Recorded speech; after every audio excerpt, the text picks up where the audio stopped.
Subscribe or Jabba the Trump will eat you.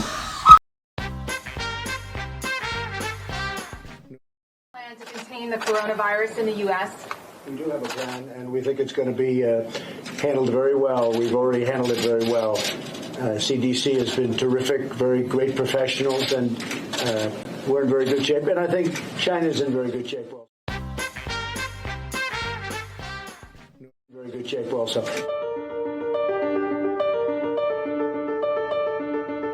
Now we're working very strongly with China on the coronavirus. We think we have it very well under control.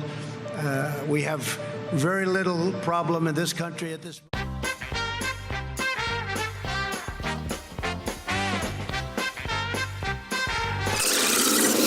moment. How concerned are you? Well, we pretty much shut it down coming in from China. You may ask about the coronavirus, which is, very well under control in our country.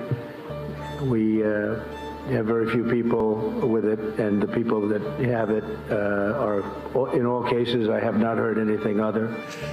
Because of all we've done, the risk to the American people remains very low. Now the Democrats are politicizing the coronavirus. They tried the impeachment hoax.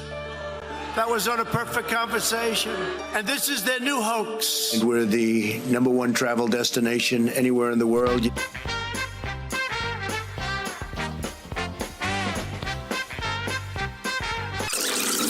Fewer cases of the disease than even countries with much less travel or a much smaller population.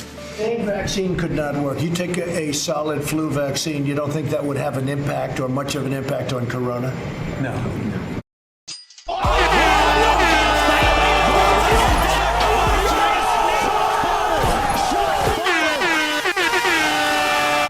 We were discussing before, you really don't know what the percentage is. Some people will have this at a very light level and won't even go to a doctor or a hospital. They'll get better. There are many people like that.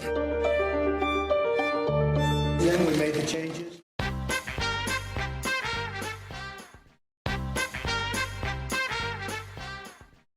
But the testing has gone very well. When people need a test, they can get a test. It will go away. Just stay calm. Using emergency authority, I will be instructing the Treasury Department to defer tax payments without interest or penalties for certain individuals and businesses negatively impacted.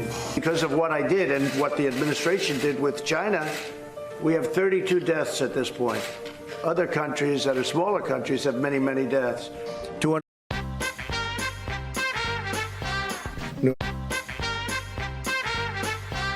Release the full power of the federal government in this effort today. I am officially declaring a national emergency.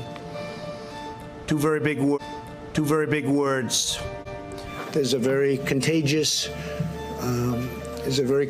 virus. It's incredible, but it's something that we have tremendous control over. It seems to me that if we do a really good job, we'll not only hold the death down to a level that is much lower than the other way, had we not done a good job, but people are talking about July, August, something like that. Referring to it, meaning if you're talking about the virus, no, that's not under control for any place in the world. I think I read, no, I didn't. I was talking about what we're doing is under control, but I'm not talking about the virus.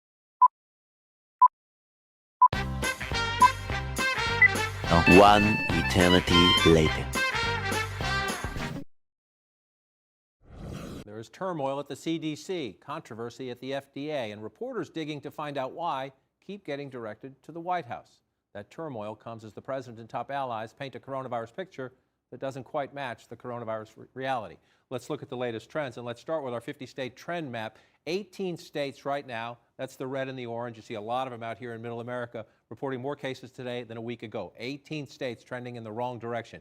You see 23 states, that's the beige from coast to coast, holding steady. Only 9 states at the moment reporting fewer cases now than a week ago. Importantly, they do include Florida, Texas, Arizona, and California. Those were the states that were the big drivers of the summer surge. They're in better shape right now as compared to earlier in the summer. If you look at the case curve, this is instructive. This is where we are right now, averaging about 42,000 cases a day. This is the peak of the summer surge, 67,000 cases a day. Just before that peak, one day before that peak, is when the president finally showed up in the White House briefing room to hold up a mask and say masks are good.